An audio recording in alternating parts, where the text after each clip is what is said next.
Hello and welcome back to the Bottom Bins. And first of all, before we even talk about any football, myself and Oran would like to wish everybody a very happy holidays, a very Merry Christmas from wherever around the world that you're celebrating. But as usual, you're joined by myself, Connor, and by Oran. Oran, how are we on this Christmas Eve?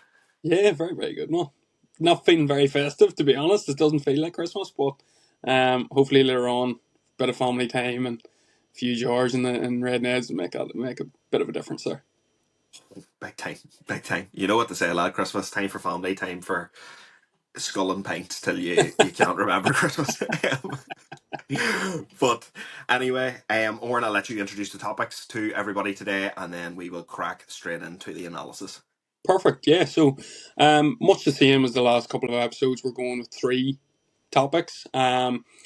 But the last few episodes we went three topics and then a wee segment at the end. This time we're going for two topics. We're going to look at them a bit more in depth, and then we've got a wee segment at the end. So our two topics, we're looking at VAR in particular against Spurs in the recent game against Liverpool.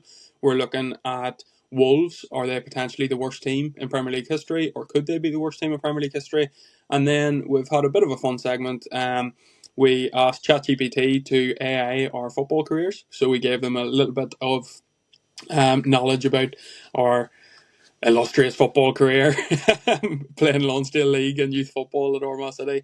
And, we asked it to send us a file with a made up career of how our careers might have panned out. So Connor's got mine. I haven't seen it. I don't know what's on it. I've got Connor's. He hasn't seen it. He doesn't know what's on it. So it'll be a surprise for not just the both of us, but for the viewers as well. So as usual, sit back, enjoy the episode, and let's talk about a football.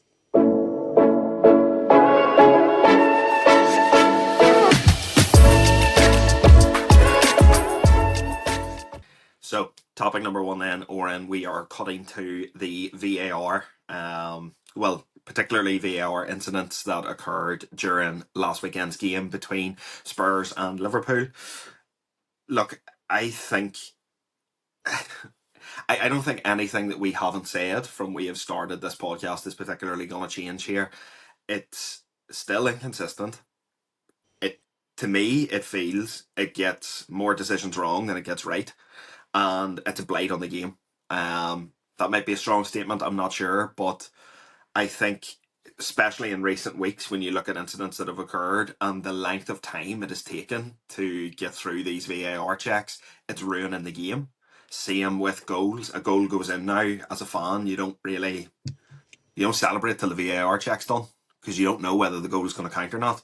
And especially when you're watching on the owl dodgy stick and you see the goal notification come up, but you can't even celebrate the goal notification because you might be 30 seconds behind, but you're going to be 30 seconds behind the VAR decision as well. Yeah. So it's definitely, look, I don't think it's improved any.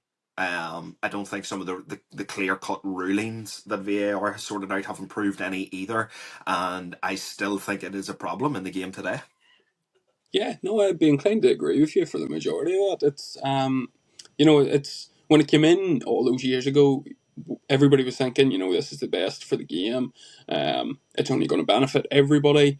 But as you said, it is creating more problems than it is doing good. And look, the offside decisions, all that sort of stuff, that seems to be kind of getting nailed down. But you look at technology in other leagues, even in the Champions League, they've got that offside technology where straight away it just shows you the graphic of the players side by side on the offside line instead of these referees and HQ drawing lines and stuff. And obviously there's going to be margin for error there as well. But like with everything, I think football fans are frustrated of it because it was brought in to be perfect. It was brought in to make the game perfect. But football's not a perfect sport. And when you think about refereeing decisions over the years, you think about offsides that should have been given and great goals that maybe shouldn't have counted. That's what makes football interesting. And I think before VAR, obviously fans were annoyed about these decisions happening, but they give it more leeway because referees make mistakes. But whenever a referee makes a mistake now on the pitch and then it's reviewed and they're making a mistake as well, that's where people are getting frustrated, and you can understand that. So these red card decisions, offside decisions, all that sort of stuff, it's not working for the Premier League at the minute. But as you said, it's not going to change. They're not going to take VAR out of the game. So, all these managers and ex-players and all calling for VAR to be taken out of the game, it's not going to happen. But it's how can they improve it in the next few years? Because, our particular topic here is talking about Tottenham and Liverpool.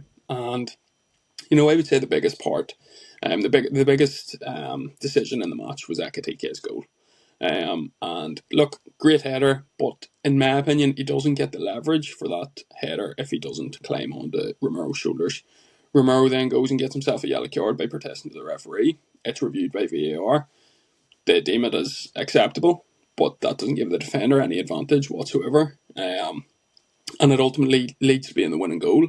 And later in the game, Romero gets a second yellow card, a justified yellow card, but he wouldn't have been sent off if that first decision had been correct. And I think even Liverpool fans will agree with that. That decision was probably harsh on Romero, as painful as that might be to admit. But yeah, look, these decisions are happening week on week. But this game in particular had a lot of them, Connor, and I would be interested to know, you're part of a partly Spurs household. What was your reaction in your house? And could Spurs have got something from the game, even when they went down to 9 men, let alone 10 men?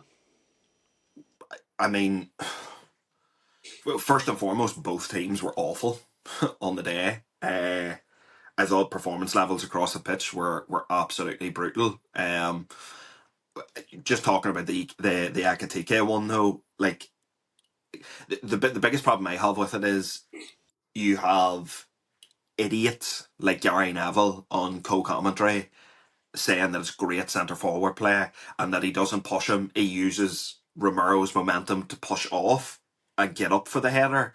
When clearly the VAR shows and when it's slowed down and we're showing the replay on the TV, like quite clearly Akatike has both hands on Romero and shoves him. And that's not the first time that's happened to Spurs this year. They conceded another goal like that as well. I can't remember who was it against. Was it against City or someone maybe?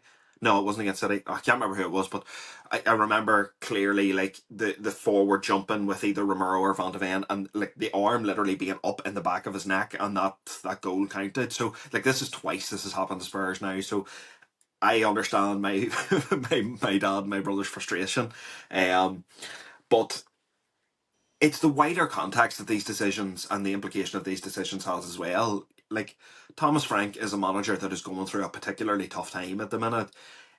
Like who knows if he's going to be the Spurs boss for a hell of a lot longer. But beating Liverpool at the weekend would have been a great feather in his cap and would have been a result that maybe could have turned things around for Spurs. But as it stands, because of VAR and the appalling decisions in the game, they missed out on points there.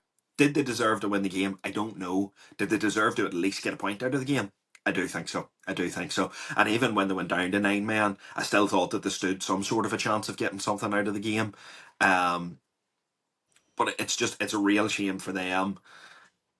The old adage of the referee can make or break a result for you. Well, I think we need to maybe change the wording of it now, and it should now be the video assistant referee can now make or break a game for you. And I have to say, I did feel particularly sorry in Spurs' case, Owen.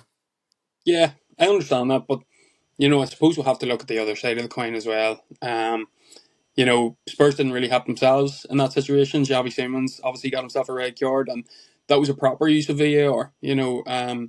Originally that was given as a yellow card, but I thought that was a reckless challenge. The VAR thought it was a reckless challenge, and I thought it was a deserved red card. A stupid red card from him because it was an unnecessary tackle. We had a conversation with your brother the other day. It wasn't malicious. He wasn't trying to hurt him, but it doesn't matter if he does or not. The tackle was high and it was studs up on right in his calf. So it was obviously going to be a red card. But what was interesting about that conversation we had with Ashin the other day, he was talking about Romero in particular. And he said, I think it was out of his last 17 appearances, he's had 13 red cards or 13 yellow cards or something. It Or was out of his his. last 17 fouls, he's had I said, 13 yeah, bookings, yeah, yeah, yeah. um, which is a ludicrous stat. And he was posing the question, if anybody here who watches the channel or anybody whose dads or themselves bets or whatever, if you're doing a bet builder on Spurs, your first go to is a yellow card for Romero. because it's almost a guarantee and You're right. everybody knows it. Yeah. And, is this sort of stigma on Romero actually becoming part of Spurs' game and maybe coming into referees' minds that, if this fella goes in for a challenge, he has to get a booking? Is that, do you think that there's maybe that sort of stigma on Romero and that stigma in referees' minds, like a predetermined thing? I might give him one, but I know what kind of player he's like. Next time, there's no leeway whatsoever. 100%. 100%. You know yourself, lad, whenever you're doing a bet builder. If you're doing a bet builder in a particular game, like say it's Spurs, you go Romero, yellow card. If it's United, you'll probably go Casemiro, yellow Yeah, card. If it's Liverpool, or like Liverpool from back then, you would have went Fabinho, yellow card. yeah. Like there were players that just had that sort of like guaranteed to get a booking attached to them. But with that stat that you just said there, when Oshin said that to us when we were getting lunch the other day, I was shocked. I couldn't believe that. Like 13 out of your last 17 or 18 fouls have resulted in a yellow card. Like that is that's a bias against a player. 100%. That's a bias against a player. And to be honest with you, like all I've seen in the last sort of season and a half is people talking about how calm Romero looks now and how disciplined of a defender he looks now. And like I would agree. And to be honest, Owen, when Oshin told that to us, I went back and looked at some of the footage just to see what he had been booked for. And I would say out of the 13 occasions that he's been booked, at least 8 of them, 9 of them were not bookings in the slightest. So like referees are, they see Romero make a tackle and they're like, yeah, he just has to go in the book here. That was reckless. It was out of control. Like it's it is a stigma that's just going to be attached to him, unfortunately. But look, I still think just on the general topic of VAR, it's as you said, like work still needs to be done. It's realistically not going to be taken out of the game now. Far too much money has been invested in it. It is part and parcel of the Premier League. It's part and parcel of football now, really. So it's what can we do to improve it? Quicker decision time, consistency. And consistency is something we've talked about for the last 3 years with VAR. But can we get to a point where we know before the VAR check, or as we are watching the VAR check live, can we actually tell the decision ourselves? Because I feel like if me and you, Oren, are watching a game of football, if we sit down and watch the Monday night game on Boxing Day, let's say there's a tackle. You might view it one way and I might view it another way, but it would be nice to get to a place where it's universal and we can both watch the game and go, yeah, that's a foul and that's probably a yellow card, or oh, that's reckless, that's out of control, that's probably a red card. But look, it's human nature, isn't it? You're going to see something one way, I'm going to see something another way, and that's just the way it is. But can we get to a place where we're more consistent with decisions and VAR? And I think that's an interesting point. When you talk about referees, I know you're a big fan of it as well. I would watch the overlap and the fan debate every single week. And on recent episodes, well, maybe not recent, but in the last year anyway, they've had Mark Clattenburg and they've had Howard Webb on. And I think maybe they've had Mike Dean on as well. And there are 3 referees that were powerful referees in their Premier League days. And when they're speaking about certain decisions they've made or haven't made, they're talking about how they brought their personality into the game. Which, look, it's their job at the end of the day. It's not, there's millions of people viewing them do their job every single day, which is obviously going to be difficult for anybody. But if they're making decisions based off not necessarily personal relationships, but personal opinions about stuff that happens during the game, and then later talking about it, or you know, not making a decision because somebody's already going through a tough time outside the pitch or on the pitch. These sort of things need to be ironed out because at the end of the day, you're on the job. You're on the pitch to be a professional. You're on the pitch to follow the letter of the law. And as you said, we're always going to view different things differently, and that's 100%. But referees shouldn't view it differently. It should be universal among all referees. They go and do enough training to know what's a foul, what isn't a foul, what's a red card, what's a yellow card, what's offside. But these are the inconsistencies that they face every single day.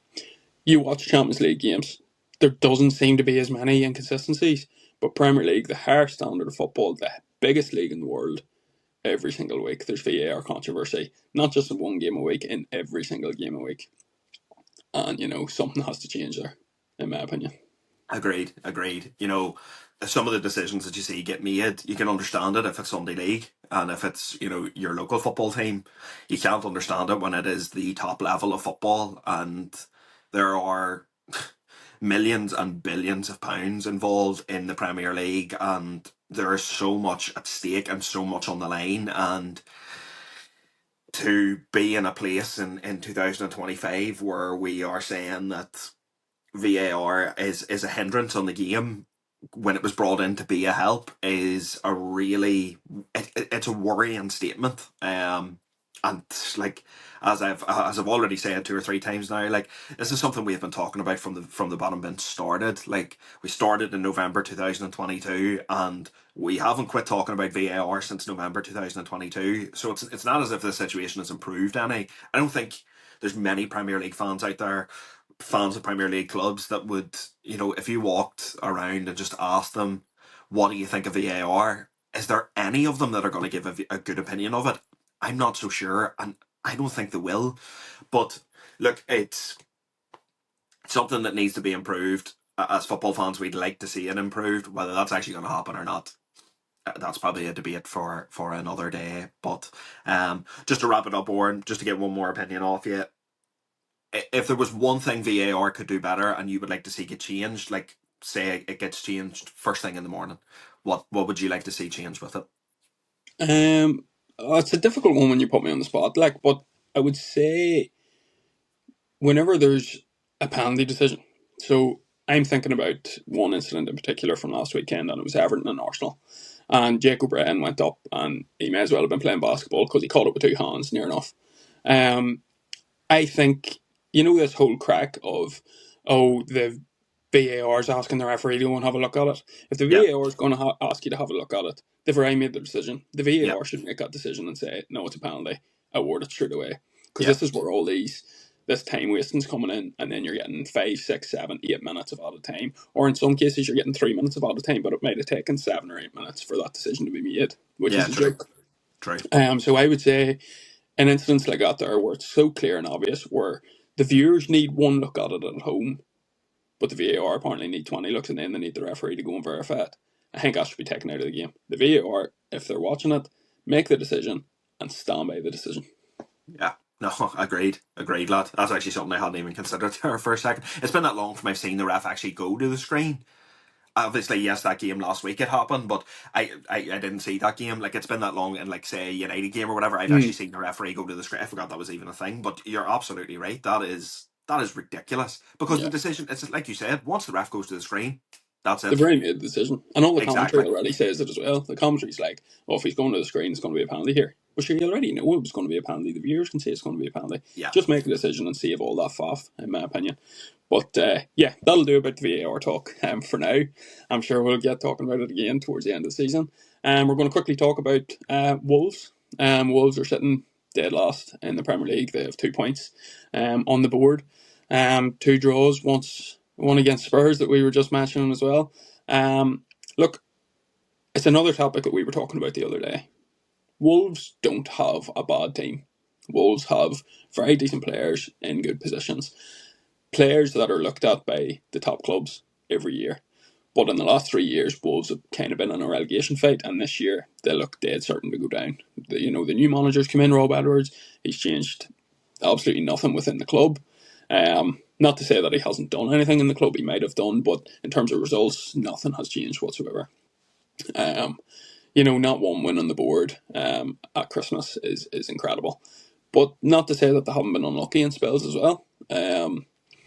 But look, everybody talks about Derby County's 12-point season. Is that something you could foresee for Wolves? Do you think they could be a worse team statistically than Derby County in the Premier League? Absolutely. Absolutely. They are so poor. Like so poor. You made a fantastic statement there though, Warren, that I'd like to come back to just very quickly. You said they have a good individual squad with players who are looked at by the top clubs. That's Wolves' problem. They have sold their best players to the top clubs year upon year upon year. And how many times do we see it? It's not sustainable. You can't get away with that. You can't sell Ruben Neves. You can't let João Moutinho go. You can't sell Diogo Jota. You can't let Rui Patricio leave on a free. Like, these were players who were elite caliber, top caliber footballers, and expect that your £10 million signing from Genk is going to fix everything for you. It's not going to happen. It's not going to happen. It's an unsustainable business model. How many teams have we seen do it, and then eventually when they get the drop, they act surprised. They're like, I can't believe Bournemouth, like when Bournemouth were relegated. I can't believe Bournemouth got relegated from the Premier League. Why? They sold their best players year upon year upon year. It does catch up on you at some point. It really, really does. So they are. Yes, I agree with you. Yes, look, they have some good individual players. Strand Larsen's a good player. João Gomez in midfield is a super player. Probably a player I would very much take at Man United. Um, Jose Sa is a competent Premier League goalkeeper. The fella Arias has actually impressed me. I think he's pretty decent. Bellegarde's hit or miss, but like they're just awful, to be honest, man. Their defense is horrid, like absolutely horrid. They look like they could concede 4, 5, 6 every week. And they played Aston Villa a couple of weeks ago, and they put in a really top performance there. Played Arsenal a couple of weeks ago and put in a really, really top performance there. And it seems like when they're playing the teams that they really shouldn't be, they do put up a bit of fight and show a bit of spirit. Like they played Brentford at the weekend, and I think the expectation or going into the game was like Wolves fans very much felt like they were going to get 3 points, and it seemed as though the pressure and the expectation made them crumble, and they were absolutely diabolical in the game. Brentford outplayed them in every department of the pitch. Um, so for me, yes, Oran, I do think they're on track to be the worst Premier League side we've ever seen. It's crazy, and it's interesting what you were just saying about the likes of Rui Patricio, João Moutinho, and Ruben Neves. When I think about Wolves in particular, not necessarily the last 3 seasons, but this was a team that was competing for European places under Nuno. This was a team that had Portuguese internationals on near enough every position of the pitch, the likes of Nelson Semedo and all them fellas as well. And obviously, it wasn't going to be sustainable getting Portuguese or Portuguese speaking players at in every transfer window for 10 years near enough. But when you look at the likes of João Moutinho in particular, I look at that Wolves squad now, and last year Matheus Cunha was their stalwart. He was their star man. He was the man who kept them up in the Premier League. He was the man who dragged them through games, and obviously he was going to leave. And it is difficult for clubs that are towards the bottom of the league to keep their star players. Obviously, the big teams are sniffing around them. But when I look at Wolves and I look at the likes of Brighton, Brighton have sold the majority of their big names for 70, 80 million, 90 million, 100 million plus in some cases. And they're still right up at the top of the table, right up competing for European places every Yeah, single year. And it's obviously someone in the higher up at Brighton is unbelievable. Their scouting team is obviously fantastic, and that's something Wolves clearly don't have. And I think rather than looking for new managers all the time, that's something they should invest in. They should invest in a good scouting department and a good hierarchy to bring that club forward rather than bring the team forward in the immediate future. Because they are going to go down. I would say that's almost a certainty. They are going to go down. But rebuilding in the Championship could be the best thing for Wolves as a football club. Speaking about João Moutinho again and Rui Patricio, they were established Portuguese internationals. João Moutinho's still playing football, and he's like 40, and he's playing for Braga. I think he's playing in the first division of Portugal. yeah, yeah, But that was a player who came in at 34 or something from Monaco, and he was signed for like 1 million or if that. And obviously he was one of their best players, stalwart in midfield. You were going to get a 7, 8 out of 10 every single game from him. But that experience was something they really, really needed at the time.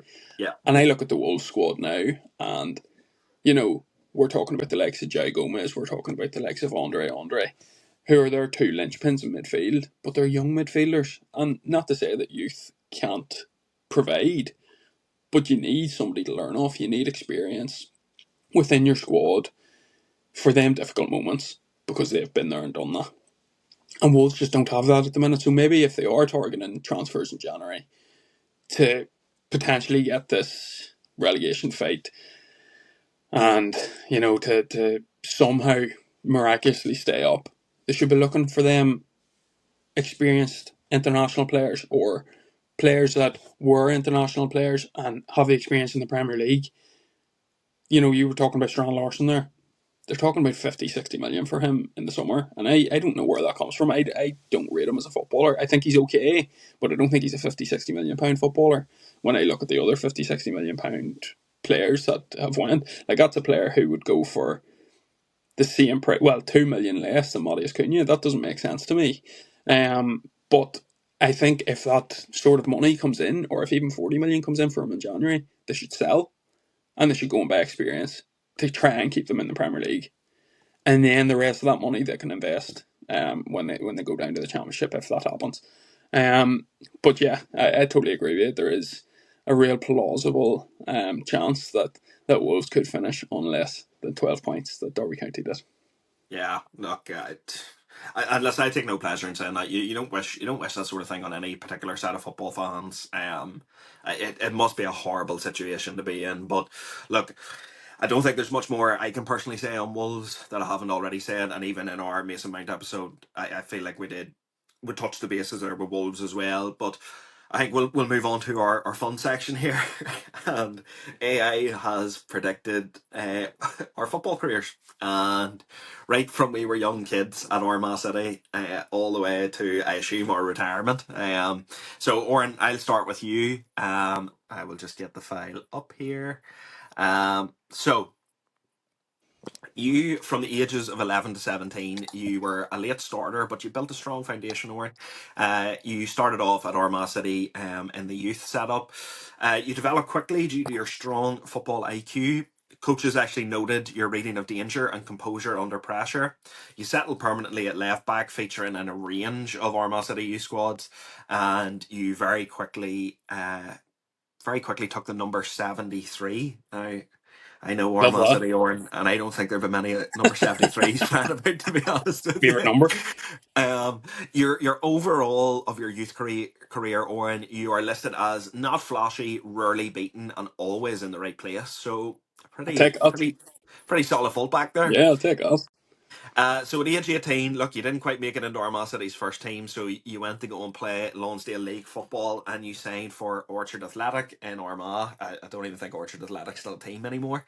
Um, but you get your first taste of senior football. You're immediately trusted defensively, and you actually learn the physical side of the game. So you seem to have a good season there. You actually get spotted by a better team in the Lonsdale League. You get spotted by Orchard United. Um, so you step up in the intensity, you step up in expectation, and you become a first choice left back. Your reputation grows. People around the league are saying you won't notice him, and that's the point. Quite like a young Sergio Busquets there, Oren. Jesus Christ. Then you take a big step up at the age of 20. You move to the intermediate league in the north here. You sign for Bestbrook. You face quicker wingers. You adapt, sorry, by improving your anticipation. You rarely overlap. Instead, you actually become an inverted fullback, and you recycle possession and support build Sounds up. like me, that. Asthma just kills you for a second. Well, you're actually touted as one of the league's most reliable defenders, and you're praised again by coaches for your tactical discipline. And then the big breakthrough comes at the age of 22, where you would go on to sign for Coleraine in the Premiership. Um, so it's your first taste of Irish League level football. You're a very defensive left back. You're used in tough away matches, and you're trusted against the elite wingers in the Northern Irish Premiership. But then at the age of 24, after just 2 seasons at Coleraine, you actually have a bit of a fairy tale overseas. You become an Austrian Bundesliga champion. So from the ages of 24 to 27, you signed for a club called TSV Hartberg in the Austrian Bundesliga. Oh my god. It's listed here as an unexpected move, and it actually leaves a sour taste in the mouth with Coleraine supporters. Ooh. So you Just sign for a over. What do you mean? relegation. Yeah, and lad, look, you go where the money You is. expect? Yeah. You sign for a relegation tipped underdog. You're initially brought in for squad depth and tactical flexibility, but during your second season there, you have a miracle season. So injuries actually force your way into the starting 11, and your positional intelligence becomes invaluable. You help neutralise some of the league's most explosive wide players, and in that season, you have an underdog title win. Saying My here, it's God. similar to Leicester City. So you become an Austrian Bundesliga champion. Your role in the success is defensive stability, excellent communication, and your key part of a disciplined and compact backline. So you're listed here, not the fastest fullback in the league, but you're one of the smartest. Take Then that too. from the ages of 27 to 30, lad, you actually win your second and third domestic trophies. You sign for Bohemians or the Bows in the League of Suppose. Ireland. You bring European experience and calmness. You're a conservative left back. You invert into a back three during build up, and you would go on to win two Irish Premier Division championships. You're praised as a cult hero, and your coaches praise you for making everyone around you better. Um, you sign a new contract with Bose. You actually transition into a centre back from the ages of 30 to 33. Your pace naturally declines. You have a smooth transition to left centre back. Um, why does it work? You have excellent positioning, you have strong aerial timing, and you can actually help organise the defensive line. And finally, Oran, for the last 3 years of your career, from the ages of 33 to 36, you come back home to Armagh City to finish your career. You're a left-sided centre back in a back three. You're a defensive leader, an organiser. You actually become the club captain. And in your final season, you mentor young defenders. You set the standards. You rarely miss a match. And you end your career at the age of 36 as an Austrian Bundesliga champion, two League of Ireland titles. You make 503 total career appearances. You score 15 goals, and you put up an impressive 69 assists. Wow. Hey, I'll take that there. That's a good career, lad. That's not too bad. Austrian champion. Yeah. What the hell took me to Austria? I'll take that for sure. Go And where the then money rolling back the goes. years, coming back to Armagh City. Yeah, go where the money goes, lad. Done alright there. Done Yeah. alright. Hey, But look, Armagh City, would I have to pay you a few pound, I'd imagine. you're fucking right. Don't have to pay me a few pounds. Not, and We'll hey, come back and pay for you probably struggle to get that few pound out of them too. take a referee money. Right there. Let's go for yours then. Right. Go I get it off here. So, Richie's career overview. He starts in the youth foundation of Armagh City once again. He joins at the age of 6, developing as a technical attacking midfielder or second striker. He's notable for his intelligence, close control, and his natural goal instinct. He then gets a move at the age of 15 to Dungannon Swifts. He has a brief spell in the professional academy environment, learning tactical structure and training discipline. But he leaves after only one season, seeking senior football opportunities. He then plays for Armagh Celtic reserves from the ages of 16 to 18. He plays senior Sunday League football against adults, building his physical toughness and his game management skills. Within that, he gets an appearance for the Northern Ireland futsal team. He gains experience in spatial awareness, first touch, and composure on the international futsal stage. Then, like myself, he moves to Orchard United and Orchard Athletic. And between the ages of 18 and 19, he produces attacking spells, which earns him a reputation as a clever and creative goal scorer. Then, just like in real life, Connor moves to the University of Coleraine and he plays for their football team. He makes an immediate impact as their top scorer from attacking midfield and striker. He develops leadership qualities, late box attacking runs, and calm finishing. But he does have a setback, which is a serious hamstring injury at the age of 20, which halts his momentum, ending the season prematurely for him. starting to roll back the years in your memory, Connor, is it? Oh, Jesus. But then he has a rebuild and he goes to Ballymacash Rangers at the age of 21. He's carefully managed on his return from injury. He regains fitness, sharpness, and confidence. And then one of the leading clubs in the Irish Premiership take a punt on him, and it's Cliftonville. And he signs there from the age of 22 to 24. He signs for one of Northern Ireland's leading clubs, acts as an attacking midfielder, more so than a centre striker, and he wins the Northern Irish Premiership, the Irish Cup, and plays a crucial part in their European qualification. He's trusted in the big matches, develops a title-winning mentality, and it earns him a call-up to the Northern Ireland senior squad. He earns one cap in a senior friendly in January. He's praised for his composure and his intelligence, and that gets him a move from Northern Ireland to Iceland, where he plays for Valur Ravnjak. I apologise if I pronounced that wrong, which I absolutely did. He was abroad seeking consistency and longevity in his career. He quickly becomes a dressing room leader and a captain. He wins the Icelandic Premiership as well. The club captain in the title-winning season, he was among the league leaders in assists. His reputation for intelligence, professionalism, and leadership was considered the peak of his career. It says here that you moved to the Icelandic League because it's slower paced and can cope with injuries better. Right. After your stint in Iceland, you get a move to the Scottish Championship with Partick Thistle. You become a rotational and attacking midfielder, providing tactical options and game management expertise. You add calm and experienced presence to the squad, and that's between the ages of 28 and 31. And then your final chapter, much like myself, you move back to Armagh City between the ages of 31 to 36. You return home to your boyhood club, you're appointed captain. You lead by example on and off the pitch, and you mentor young players, setting club standards. You also get them promotion to the Premiership and an Irish Cup win. You then retire and you go into coaching. You retire as a player and immediately step into your coaching role, becoming the first team manager, and overseeing a smooth transition from player to coach.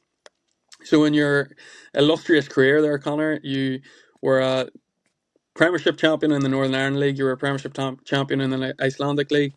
You gained promotion to the Northern Irish Premiership with Armagh City, and you became an Irish Cup champion. You also got a Northern Ireland senior cap and a futsal appearance. And in a total of, well, I don't have the total, but in Armagh Celtic reserves, you had 18 appearances, 6 goals, 4 assists. For Orchard United, you had 30 goals, 30 appearances, 14 goals, 10 assists.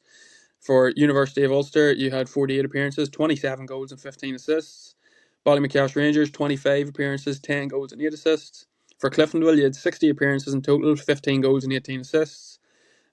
For Valur Ravnjak, you had 88 appearances, 22 goals, and 31 assists. For Partick Thistle in the Championship, you had 55 appearances with 8 goals and 12 assists. And on your final return to Armagh City before becoming manager, you played 102 games with 28 goals and 25 assists. So you were a provider and a goal scorer, mate. Yeah, pretty accurate, mate. When you were reading that back to me there, I was thinking, is this AI or am I actually reliving my career here? And then you hit the serious hamstring injury, and I was like, geez, this old Bit accurate. ChatGPT knows too much here. I was panicking a wee bit. No, hey, listen, that's good crack out there. I definitely, I think I'd love to use AI for a few more wee segments, maybe in later Yeah. episodes as well, because like that's good crack out there. Do you want to tell the viewers how to get involved with, or what you did to predict our careers? Yeah, look, it's pretty simple. You know yourself. You go on to ChatGPT, and I just created a prompt. So I asked it to, so I gave it a bit of information about Connor. Um, when it comes to the serious hamstring injury, I told ChatGPT that it's not All like right, it, fair it enough. knew all this information about Connor. So I said he had played in the youth setup for Armagh City. Said he played for Armagh Celtic, played for Orchard and Athletic and United, and that he was the top scorer for the university team. But after that, it was up to them to create the scenario. And the prompt was just to give them a bit of information, and then I asked them um, to create a hypothetical rest of a career for Connor Richards, who was an attacking midfielder or second striker. And I asked it to give me it in a Word document with the goals and assists for every career move that he had. And that way I didn't see it before Connor heard it. I didn't hear mine before I heard it. And it's fun. You can do that with your friends. And hopefully you have better careers than us. We had pretty standard careers that weren't too bad, I suppose. But hopefully you can make moves to the Premier League and all that sort of jazz. But yeah, no doubt we'll use ChatGPT again for scenarios similar to that in the near future. And let us know what you thought of that. And we might do one with a viewer someday, which would be interesting as well, I think. Oh, absolutely. Absolutely. Well, listen, that is going to do us for this episode. Another short, to the point episode. Hope you've been enjoying the content, folks. Please head over to Instagram, Facebook, follow at the bottom bins. I promise you, you're going to love the content that we've been putting out over there. And yeah, once again, Merry Christmas. Wishing you a Happy New Year. You will see myself and Oran again next week. And Oran, I'll let you take it away this week. Let's keep it. Let's keep it bottom bins. Absolutely. Absolutely. See you Happy later, Christmas, folks. everybody.